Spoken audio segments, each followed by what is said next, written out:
الحمد لله الذي هدانا لهذا وما كنا لنهتدي لولا أن هدانا الله والصلاة والسلام على أشرف الأنبياء محمد وآله وأصحابه أجمعين. أما بعد فأعوذ بالله من الشيطان الرجيم. اللهم رب اشرح لي صدري ويسر لي أمري واحلل عقدة من لساني يفقهوا قولي. أما بعد، معزز ناظرین کرام، اللہ کے فضل و کرم سے آج ہم ام المومنین سیدہ ام سلمہ رضی اللہ تعالی عنہا ان کے حوالے سے کچھ گفتگو کریں گے.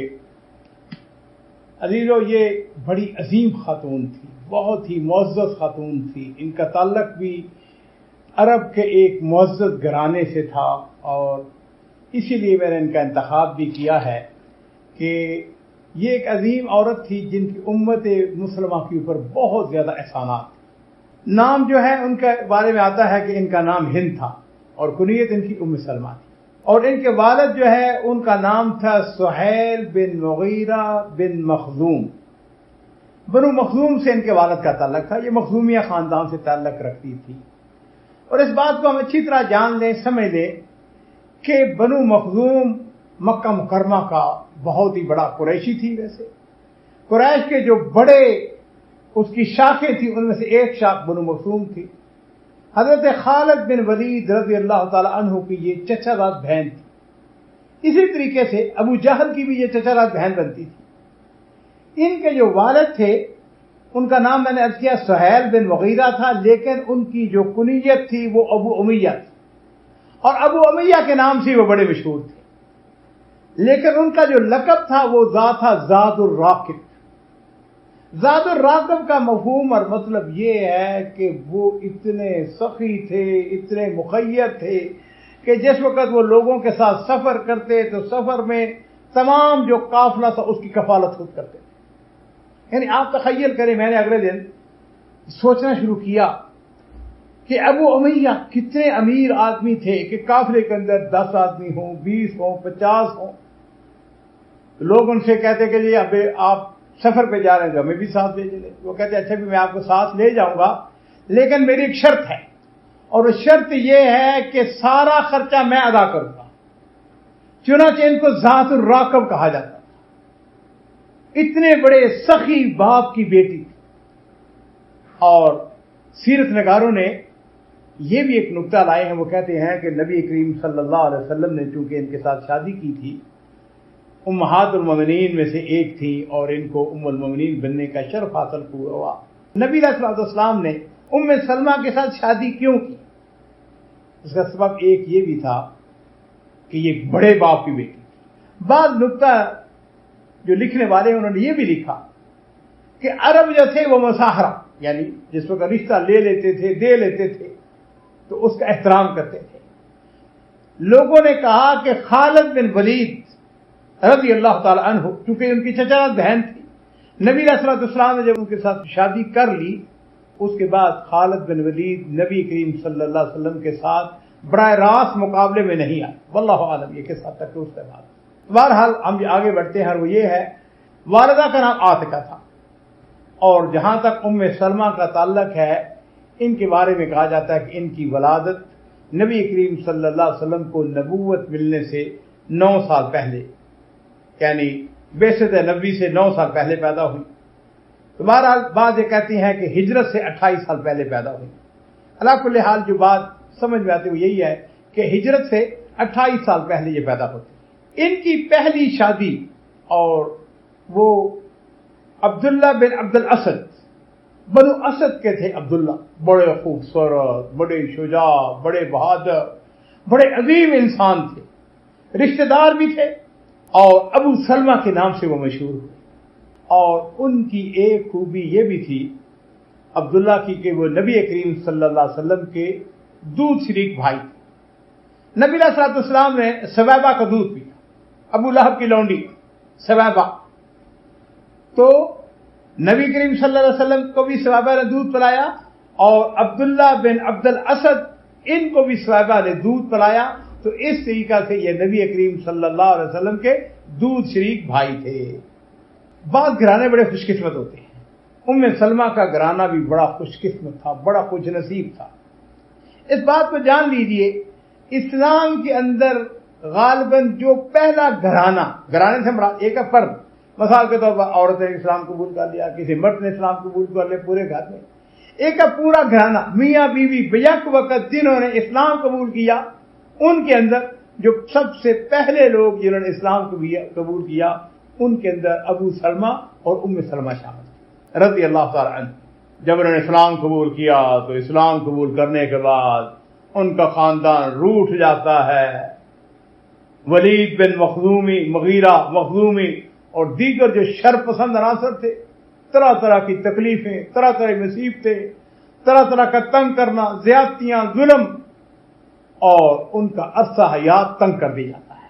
اور یہی وجہ ہے کہ جب مشرکین کی، کافروں کے ظلم و ستم کی انتہا ہو گئی تو نبی کریم صلی اللہ علیہ وسلم، میرے ماں باپ قربان ہو، آپ نے اپنے صحابہ کرام کو حبشہ کی طرف ہجرت کرنے کا حکم دیا، اور مہاجرین کا جو پہلا قافلہ روانہ ہوتا ہے یہ 16 افراد تھے۔ 16 افراد پر مشتمل پہلا قافلہ مکہ مکرمہ سے حبشہ کی طرف ہجرت کرتا ہے۔ اس کے اندر 12 مرد تھے اور 4 عورتیں تھیں۔ ان پہلے قافلے کے اندر یعنی 12 مردوں میں سے ایک مرد تھے، وہ ابو سلمہ تھے، اور ان 4 خواتین میں سے ایک خاتون جو تھی وہ سلمہ تھی۔ ہجرت کے اندر ان کو ایک فضیلت یہ بھی ہے، امام نبوی فرماتے ہیں کہ وہ پہلے میاں بیوی ہیں جنہوں نے حبشہ کی طرف ہجرت کی ہے۔ اور سلمہ رضی اللہ تعالی عنہا وہاں کے حالات بیان کرتی ہیں کہ جس طریقے سے مشرکین نے وہاں پر باقاعدہ سفارت بھیجی اور مسلمانوں کو وہاں سے نکالنے کی کوشش کی، اور اللہ تعالیٰ نے حضرت جعفر طیار رضی اللہ تعالیٰ عنہ جنہوں نے نجاشی کے دربار کے اندر جا کے تقریر کی، اور وہ کہتی ہیں کہ ہم وہاں پر حبشہ کے اندر بڑی آسودہ زندگی، بڑی بہترین زندگی گزار رہے تھے، نجاشی ہم پر بڑا مہربان تھا، لیکن بات یہ ہے کہ مکہ کی یاد ہمیں ساتھی رہتی تھی۔ اپنا وطن وطن ہوتا ہے، وطن کی کیا بات ہے۔ تو وہ فرماتی ہیں کہ ہر دم ہمیں خیال یہی سمایا رہتا تھا، وہ کون سی گھڑی ہوگی، کون سا وقت ہوگا کہ جس وقت ہم یہاں سے واپس جائیں۔ ہمیں اچانک یہ خبر ملی کہ حضرت عمر فاروق رضی اللہ تعالیٰ عنہ نے اسلام قبول کر لیا ہے، اور مکہ مکرمہ کے حالات بدل چکے ہیں۔ قریش جو ہیں وہ مسلمانوں پر ظلم و ستم ڈھانے سے باز آ گئے ہیں، اس لیے کہ عمر کی اپنی بڑی قوت تھی، طاقت تھی، ان کی بڑی شہرت تھی، بڑے بہادر تھے۔ چنانچہ حضرت عثمان رضی اللہ تعالیٰ عنہ وہ بھی اپنے اہل خانہ کے ساتھ واپس مکہ مکرمہ آ جاتے ہیں، اور سلمہ اور ابو سلمہ بھی واپس آ جاتے ہیں۔ مکہ مکرمہ کے اندر جس وقت آئے تو آگے پتہ چلا کہ قریش جو ہیں وہ عمر فاروق رضی اللہ تعالیٰ عنہ کے اسلام لانے کے باوجود انہوں نے ضد میں آ کر مسلمانوں کے اوپر اور زیادہ سختیاں اور زیادہ ظلم و ستم شروع کر دیا۔ کچھ عرصے کے بعد نبی کریم صلی اللہ علیہ وسلم نے ان کو ہجرت کی اجازت دے دی۔ اب مسلمان مدینہ شریف کی طرف ہجرت کرنے جا رہے ہیں۔ اب یہاں پہ اندازہ کیجئے، چھوٹا سا یہ گھرانہ، ابو سلمہ، سلمہ اور سلمہ کی عمر اس وقت، ان کا جو بیٹا تھا اس کی عمر تقریباً 2 سال سے لے کر 2.5 سال بیان کی جاتی ہے۔ اب یہ تینوں میاں بیوی اور ان کا بیٹا مدینہ شریف روانہ ہوتے ہیں۔ جس وقت مکہ مکرمہ سے باہر نکلنے لگتے ہیں اس وقت سلمہ کے جو رشتہ دار ہیں وہ آ جاتے ہیں۔ انہوں نے آ کے کہا، کس سے؟ ابو سلمہ سے۔ ابو سلمہ سے کہنے لگے، بات یہ ہے کہ تم تو ہمارے داماد ہو، ہم تمہارا تو کچھ نہیں بگاڑ سکتے، لہذا تم تو جا سکتے ہو، لیکن یہ ہماری بیٹی ہے، ہم نے تمہارے ساتھ شادی اس لیے تو نہیں کی تھی کہ تو ہماری بیٹی کو کبھی حبشہ لے کے جائے، کبھی یثرب لے کے جائے، کبھی ادھر کبھی ادھر، ہم نے تمہاری بیٹی کی شادی اس لیے نہیں کی تھی، لہذا ہم اپنی بیٹی کو تمہارے ساتھ نہیں جانتے۔ دیکھیے ظلم کی انتہا ہے۔ چنانچہ سلمہ کو ان کے گھر والے بنو مخزوم چھین لیتے۔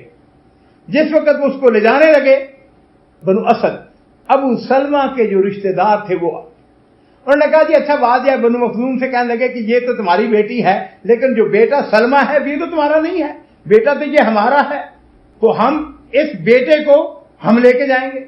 اب اندازہ کیجئے کہ ماں سے 2-2.5 سال کا بچہ اس کو چھینا جا رہا ہے۔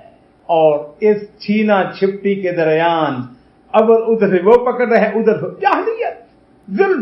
اسلام ایسے نہیں پھیلا ہے عزیزو. اسلام کے لیے بے پناہ قربانیاں دی گئی ہیں اور دونوں فریقوں نے جب بچے کو اپنی اپنی طرف کھینچا اس کی وجہ سے اس بیچارے کا ہاتھ اکڑ جاتا ہے, بازو ٹوٹ جاتا ہے, اور پھر ابو سلمہ کے گھر والے اسے اپنے ساتھ لے جاتے ہیں. چھوٹا سا گھرانہ.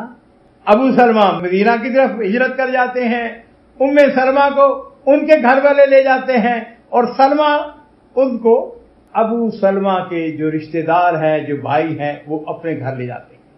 اب زیادہ اندازہ کیجئے کہ یہ گھرانہ جو ہے یہ بکھر چکا ہے اور ام سلمہ کی کیفیت یہ ہے کہ ہر روز اس مقام پر, اس کا نام ابتا جگہ کا نام ٹیلا تھا ایک, اس ٹیلے کے اوپر جہاں پہ خامد جدا ہوا تھا بیٹا جدا ہوا تھا وہاں پہ آ کے بیٹھ کے سارا دن روتی رہتی اپنے بیٹے کی جدائی میں, خامد کی جدائی میں.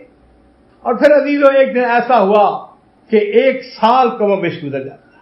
ام سلمہ کا ایک رشتہ دار وہاں سے گزرتا ہے, اس کو رحم آ گیا, اس نے اپنے خاندان والوں سے کہا, اس نے کہا اس بیچاری کے اوپر کیوں ظلم کرتے ہو, اس کو اپنے خامد کے پاس جانے دو.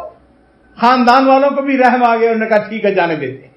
جب بنو اسد کو پتا چلا تو انہوں نے کہا ٹھیک ہے جب یہ جا رہی ہے اپنے خامد کے پاس تو بیٹے کو بھی ہم دے دیتے ہیں.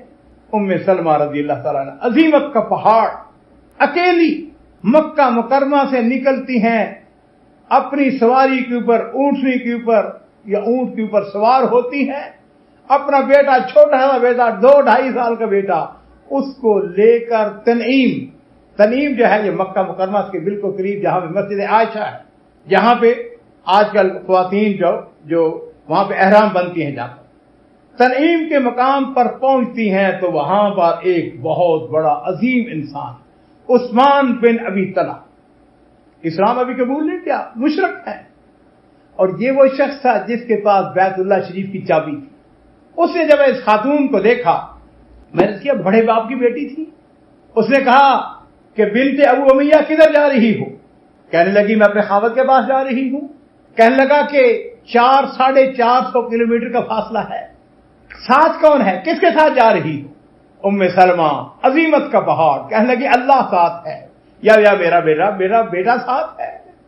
عثمان بن ابی طلحہ کہنے لگے نہیں ایسا نہیں ہو سکتا ہے, تمہارے جیسی عظیم خاتون یہ نہیں ہو سکتا کہ تم اکیلی چلی جاؤ, میں تمہیں اپنے ساتھ لے کے جاؤں. چنانچہ عثمان بن طلحہ رضی اللہ تعالیٰ عنہ بعد میں اسلام قبول کیا. حدیبیہ کے بعد انہوں نے اونٹ کی مہار کو پکڑا اور ان کے ساتھ چلے. ہمارے پاس وقت کم ہے, مختصر کرتے ہیں. جس وقت قباء میں پہنچے تو انہوں نے جا کے کہا کہ یہ یہاں پر تمہارا خامد ہے, اپنے خامد کے پاس, اللہ برکت اللہ اپنے خامد کے پاس چلی جاؤ.